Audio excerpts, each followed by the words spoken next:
Hello friends, फरायबाय Bodo Gr.4 YouTube चेनेलाव फिन खनसेबाव ADRE पोस्टनि नोंथांमोननि ग्रेड 3 आरो ग्रेड 4 नि सायाव बिग आपडेट लाबोदों मानोना लास्ट डेट फैगासिनो दङ बेनो जाबाय कारेक्सन नोंथांमोननि एग्जाम सेन्टार नोंथांमोननि नाम बेनिफ्राय क्वालिफिकेशन पार्सेन्ट जि गोरोन्थि जादों नोंथांमोना सोलायदो आरो बे टाइमा बारा गैला दा बेनि लास्ट डेटखौ जों नायगोन अफिशियेल नोटिस बेनिफ्राय ग्रेड 3 ग्रेड 4 एग्जामा बोरै जागोन माबादि कन्डाक्ट खालामगोन बेनि सायाव कभार खालामगोन बिनि सिगां नोंथांमोना Bodo Gr.4 YouTube चेनेलाव गोदानै फैदोंब्ला साबस्क्राइब खालामदो मानोना गभर्नमेन्ट जबनि आपडेट नोंथांमोना बर' रावजों जेब्लायबो मोनबाय थागोन आरो लोगोसे स्किमानो जा लनानो जा नोंथांमोना जेब्लायबो आपडेट मोनबाय थागोन दा बिदिब्ला जों थांनो गोबाव खालामो अफिशियेल साइटआव दा सेबायाव जों फैबाय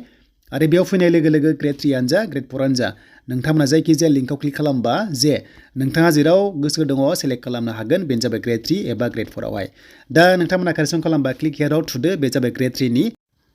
दा जोङो नटिसआव खनसे क्लिक खालामगोन ग्रेड 3 नटिस दङ बेयाव नोंथांमोननि लास्ट डेटनि बागै बेनो जाबाय कारेक्सन जाय नोंथांमोना दाखालि बाव एप्लाइ खालामनायावहाय मिस्टेक जादोंमोन बा गुबुन टाइप नोंथांमोना खालामनायाहाय जायाखैमोन दा बेयाव नोंथांमोना सोलायनो हागोन बेनो जाबाय नोंथांमोननि एग्जाम सेन्टारखौ लानायनिफ्राय नोंनि नाम एड्रेस क्वालिफिकेशन पार्सेन्ट गासैबो खालामनो हागोन दा बेनिनो कारेक्सना सोलिगासिनो दङ लास्ट डेटआ गैथारला 7 डेजल'सै बेनो जाबाय 18 जानुवारि दा 18 जानुवारिसिम नोंथांमोना खालामनो हागोन बेखायनो जायफ्रा गोसो दङ नोंथांमोना खालामदो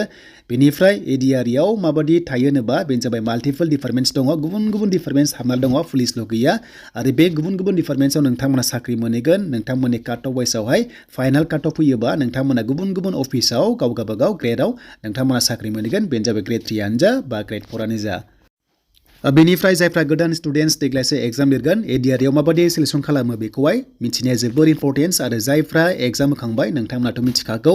आरो जायफ्रा गोदान फार्स्टनि स्टेजआ जाबाय एग्जाम दा फार्स्टआव कम्बाइन एग्जाम जागोन गोबां डिफारेन्स दं नालाय बेखायनो मोनसेल' एग्जाम जागोन बेनिफ्राय सेकेन्डआ जाबाय स्किल टेस्ट एबा अरेल टेस्ट दा जोङो स्किल टेस्ट होनोबा जोङो मेनसन खालामनांगोन ग्रेड 3 आवहाय फार्स्टआव एग्जाम जागोन एग्जाम पास जाबासो स्किल टेस्ट नोंथांमोनखौ लागोन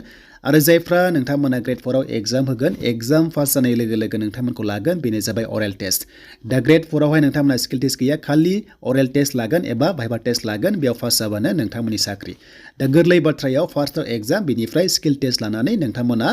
गुबुन अफिसाव काट अफ लायै नोंथांमोना साख्रि मोनगोन बा पोस्टिं जाहैगोन आरो बे जाबाय नन BTC आवहाय नोंथांमोना पोस्टिं जागोन BTC आव मोननाय नङा नाथाय DC अफिसाव पोस्टिं जागोन जुदि नोंथांमोना ADRE आव मोनोबा नाथाय गुबुन डिपार्टमेन्टआव नोंथांमोनाहाय आसाम स्टेटनि अफिसाव नोंथांमोना साख्रि मोनहैगोन बेनो जाबाय देन बेनिफ्राय एग्जामा माब्ला जाथावगौ दा नोंथांमोना मिथिगौ जे एग्जाम होनोबा एसे लेट जानो हागौ मानोना गोबां माखासे गभर्नमेन्टआ बिजि दा हमनाला फेब्रुवारियाव जायाबा नोंथांमोननि मार्चआवहाय इलेक्सननि बारहावा नांगोन MP इलेक्सननि बेनिफ्राय एप्रिलावहाय इलेक्सन दङ अब्ला मे जुन जुलाइनि गेजेराव एग्जाम कन्डाक्ट खालामगोन बायदि कन्डिसना आरो बे एग्जामा लकेलाव जागोन गावनि सेन्टाराव डिस्ट्रिक्टआव जागोन दा बेखायनो जुदि मिस्टेक जादोंबा नोंथांमोना कारेक्सन खालामदो एग्जाम सेन्टार चेन्ज खालामनो हागोन बा नोंथांमोना पार्सेन्ट नाम एड्रेस गासैबो नोंथांमोना चेन्ज खालामनो हागोन दा बेनोमोन ADRE नि इम्परटेन्ट नटिसआ जे थाबैनो खालामना ला जायफ्रा गोरोन्थि जादों 7 डेजल'सै बिनि उनाव नोंथांमोना खालामनो हानाय नंला आरो बे एग्जामा कम्बाइन एग्जाम जागोन नोंथांमोना बर' रावजोंनो एग्जामखौ होनो मोनगोन आरो जेब्ला गोदान अफिशियेल नटिस फैयो ADRE नि बागै आसाम पुलिसनि बागै नोंथांमोना जेब्लायबो मोनबाय थागोन बेनो जाबाय Bodo Gr.4 YouTube चेनेलाव